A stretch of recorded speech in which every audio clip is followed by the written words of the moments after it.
Olá pessoal, bem-vindos a mais uma videoaula, dando continuidade aqui ao assunto do capítulo 3. Vamos falar hoje das representações de sinais periódicos em série de Fourier. Então a gente vai perceber aqui que nós podemos representar, ou seja, decompor sinais arbitrários, né, x de t, em formas de série de Fourier, em contexto em que esses sinais sejam periódicos. O nosso ponto de partida é esse, né, de considerar que esses sinais são periódicos. Então, se eles são periódicos, eles devem obedecer essa equação, né? Ou seja, eu posso reescrever esse sinal como x de t mais t, onde esse t é o período, né? O período fundamental do sinal. E com isso a gente pode trazer aí alguns exemplos. Então, quais são os exemplos que a gente pode dizer aqui? Exemplos elementares aí que a gente viu. Um primeiro exemplo, pode dizer que um sinal x de t igual, por exemplo, ao cosseno de ômega 0t. Então a gente viu que esse sinal é periódico. E também um outro exemplo aqui, um sinal dessa forma aqui, né, elevado a j ômega 0t. Então a gente viu também que esse sinal aqui é periódico. Perceba o seguinte, que tanto o sinal representado em 1 como em 2, eles são periódicos e compartilham a mesma frequência fundamental, ou seja, essa frequência aqui, ômega 0, né? A diferença é que um tem natureza real pura, né? O outro é um número complexo, mas eles podem ser rearranjados com a fórmula de Euler, né? Então a gente pode também reescrever esse número aqui, né, usando a relação de Euler, e esse aqui já está na relação de Euler propriamente dita, beleza? Então, com esses exemplos, né, elementares aqui de sinais periódicos, que tem natureza senoidal e exponencial complexa, né, a gente pode redefinir um conjunto de sinais básicos, né, um conjunto base, né, para esses sinais básicos, para a gente poder representar os sinais x de t como sendo uma combinação linear de uma forma mais abrangente. Então, na aula passada a gente deu uma contextualizada, né, como considerar a resposta dos sistemas L e T a exponenciais complexas, e aqui a gente vai considerar o sinal arbitrário de uma forma mais abrangente, usando já o conceito de harmônicas. Então, dando sequência aqui, vale uma observação nessa equação, né, que a gente pode definir um conjunto de sinais básicos mais abrangente. Ele é bem semelhante ao que a gente comentou de exponenciais complexas, só que aqui vem com o índice k. Então, esse k ele pode ser 0, aí você vai ter um sinal constante, né? Ele pode ser mais ou menos 1, mais ou menos 2, enfim, ele vai aumentando, né, de acordo com a representatividade do seu sinal. Então, isso aqui a gente viu que caracterizavam autofunções, né? E essas autofunções iam ter um alto valor relacionado a elas na saída. Então, esse modo de definir o conjunto de sinais base, exponencial elevado a jk ômega 0t, a gente pode dizer que também que isso aqui é uma forma de relacionar essas exponenciais harmonicamente. Então, harmônicas nada mais é do que eu variar esse k e poder representar os sinais como um múltiplo, né? A frequência desse sinal ele vai ser um múltiplo inteiro de uma frequência fundamental. Por exemplo, se a gente considerar o k igual a zero, nessa expressão a gente vai ter uma componente constante. Então perceba que se você considerar o k igual a zero, você vai ter que E elevado a j0, né? Portanto, isso aqui vai ter uma magnitude unitária. Agora, se eu considerar o k igual a 1, nesse caso aqui, então com o k igual a 1 a gente vai ter aquele exemplo inicial, né? E elevado a j ômega 0t. Esse aqui a gente vai definir como sendo a primeira harmônica, componente da primeira harmônica, ou seja, componente fundamental. A gente vai ver também em outras disciplinas com mais propriedade isso aqui. Mas a ideia é a seguinte, é que você tem aí outros valores de k, né? Então pode ter o k igual a 2 e a gente dá um nome que a autofunção, né, que vai ter a definição, né, φ de 2, por exemplo, aqui, né? Se eu tiver aqui φ de 2, que caracteriza com k igual a 2, é exponencial de j2 ômega 0t, essa autofunção ela vai ser chamada como uma componente de segunda harmônica. K igual a 3, terceira harmônica e por aí em diante, né? Então a definição de harmônica é essa.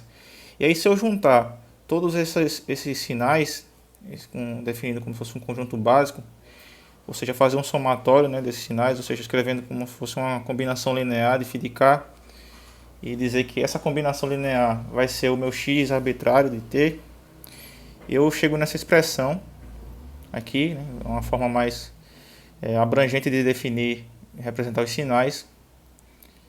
E isso aqui nada mais é, pessoal, do que a série de Fourier.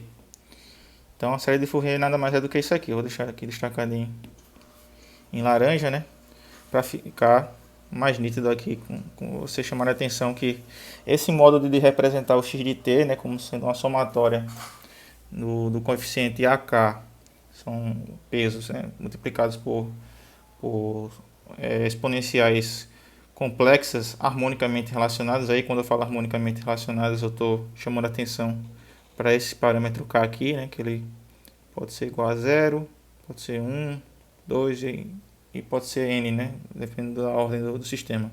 Então essa aí é uma maneira de representar sinais periódicos, né, através de séries de Fourier. Considere um exemplo que é para K igual a 0 aqui, então isso aqui caracteriza K igual a 0 na série de Fourier. Eu vou ter também uma outra parcela que seria basicamente a fundamental, ou seja, K igual a 1, primeira harmônica. A segunda harmônica, K igual a 2, K igual a 3, a terceira harmônica, beleza? Então, isso aqui são as componentes do sinal X, né, de T. Perceba o seguinte, se eu somar a componente de K igual a 0 com a componente K igual a 1, eu tenho essa representação do sinal, ou seja, são esses sinais aqui somados, certo? E aí se eu for somando, né, todas as parcelas do sinal, eu tenho a representação do meu sinal original arbitrário aqui x de t. Então eu posso decompor esse sinal em componentes, ou seja, componente com K igual a 0, componente com K igual a 1, K igual a 2 e K igual a 3. Então vamos destacar aqui novamente que eu posso representar, né, o meu sinal x de t como sendo uma somatória de exponenciais complexas, né, relacionada harmonicamente entre si. E aí, isso aqui nada mais é do que a série de Fourier na forma complexa ou forma de Euler, certo? E aí o que vale observar aqui é que esse sinal ele vai ter um período fundamental, T0, relacionado por essa expressão aqui, né? Ou também pode correlacionar com a frequência fundamental, ω0, definido aqui por essa expressão, 2π sobre T0, ou se você quiser expressar em forma do período, né, você faz com T0 igual a 2π sobre ω0. Muito bem, então as formas de representar esses sinais x de t, né, como sendo uma série de Fourier, pode ser definido na forma de exponencial complexa, ou também pode ser representado, definido na forma trigonométrica. Aí na forma trigonométrica, a observação que você deve ter em mente é que o coeficiente AK ele vai ser expresso aqui na forma polar. Você pode expressar ele aqui na forma polar.